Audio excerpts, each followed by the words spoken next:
teman-teman, ada yang WA saya pagi-pagi, dia merasa ketakutan, katanya ditelepon dari perusahaan pinjaman online atau pinjol karena mau dilaporkan ke polisi, mau dipidanakan kasus pinjol utang piutang. Nah, perlu diketahui nih, kasus pinjol itu ya bukan ranah pidana tapi perdata dan tidak bisa dipidanakan atau dilaporkan ke polisian. Nah, meskipun mau dilaporkan ke polisian ya pasti tidak bisa diproses karena perkara perdata itu ya. Nah, solusinya cuma satu, bayar.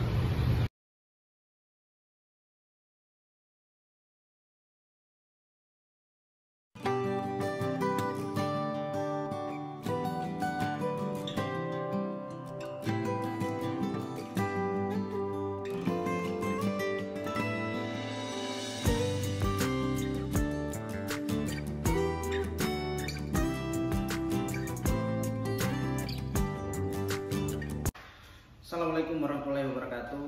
Nah, ini ada yang ketakutan nih, dapat teror dari pinjol, debt collector ya, pinjaman online atau fintech, financial technology. Nah, dia ketakutan, katanya mau dilaporkan, mau digugat, dibawa ke pengadilan. Nah, pertanyaannya, bisa nggak sih orang yang pinjam uang melalui aplikasi pinjaman online terus kemudian dipidana atau dibawa ke ranah hukum ya.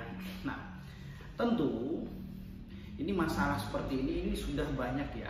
Masalah seperti ini sudah banyak dan banyak klien saya tangani kasus seperti ini dan alhamdulillah sampai hari ini tidak ada tuh ketika dia diancam, ditakut-takuti mau dilaporkan. Nah, sampai hari ini ya belum ada laporan yang masuk. Malah kita tunggu.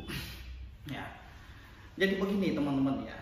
Seseorang ketika melakukan pinjaman online ke perusahaan pinjol, nah terus kemudian pada suatu ketika macet ya pembayarannya dan bengkak, misalkan dia pinjam 2 juta yang turun cuma 1,6, 1.600.000.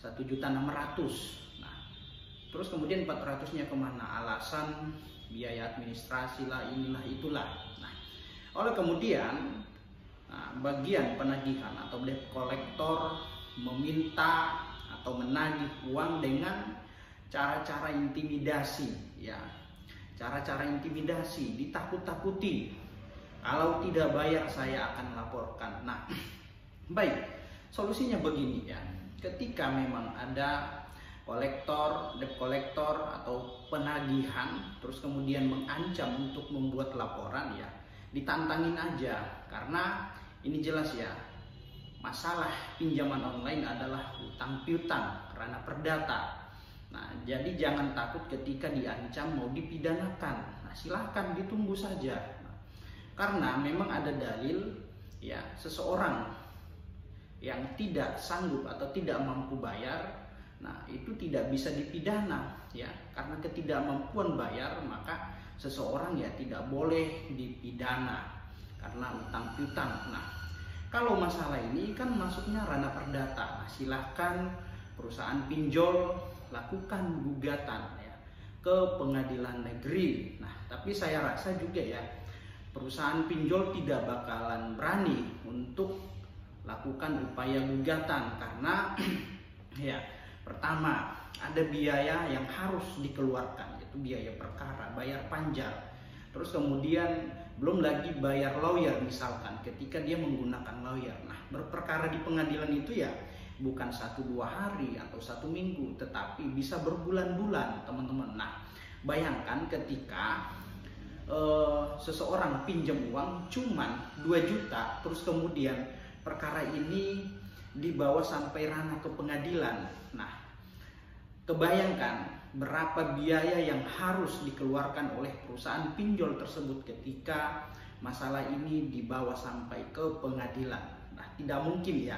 Maka dari itu dia menggunakan cara-cara intimidatif, menakut-nakuti seseorang bahwasanya akan dilaporkan secara pidana atau digugat ke pengadilan. Nah, saran saya kepada teman-teman ya, tidak usah takut terkait masalah ancaman atau telepon teror ya, hadapi saja.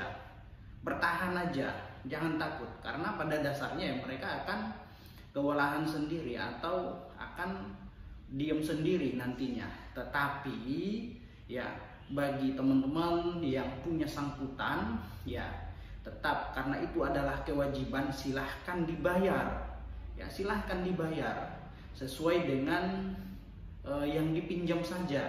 Tapi ketika ada telepon, ada teror, mau dipidanakan, mau dilaporkan, mau digugat, dibawa ke ranah hukum, nah silahkan dihadapi saja, jangan takut ya, jangan takut. Banyak klien saya yang bermasalah dengan pinjol, ketika mendapat teror, ancaman, mau dilaporkan, mau dipidanakan, mau digugat, dibawa ke ranah hukum, ya saya sampaikan silahkan dihadapi, jangan takut. Nah, karena pada dasarnya perkara pinjol ini merupakan kewenangan perdata, bukan pidana, dan tidak bakal diproses atau ditindaklanjuti meskipun dilaporkan ke kantor polisi. Nah itu teman-teman ya. Nah terus kemudian ketika dia mau lakukan gugatan ke pengadilan karena ancamannya akan digugat, ya jangan takut, hadapi saja, tunggu ya, hadapi, tunggu. Kalau memang ada panggilan atau surat panggilan dari pengadilan ya nggak masalah, karena saya pikir ya itu hanya gertakan saja, gimmick ya, karena tidak mungkin seseorang yang hanya melakukan pinjaman kurang lebih entah itu 3 juta, 5 juta, bahkan 10 juta, perkara ini mau dilaporkan, dibawa ke pidana atau ke pengadilan, nah ini tidak mungkin ya, karena belum lagi dia bayar biaya perkara dan juga bayar lawyer. Nah itu teman-teman ya. Jadi solusinya itu bayar ya, bayar sesuai yang dipinjam atau sesuai kemampuan saja, jangan takut, ingat ya, jangan takut. Demikian.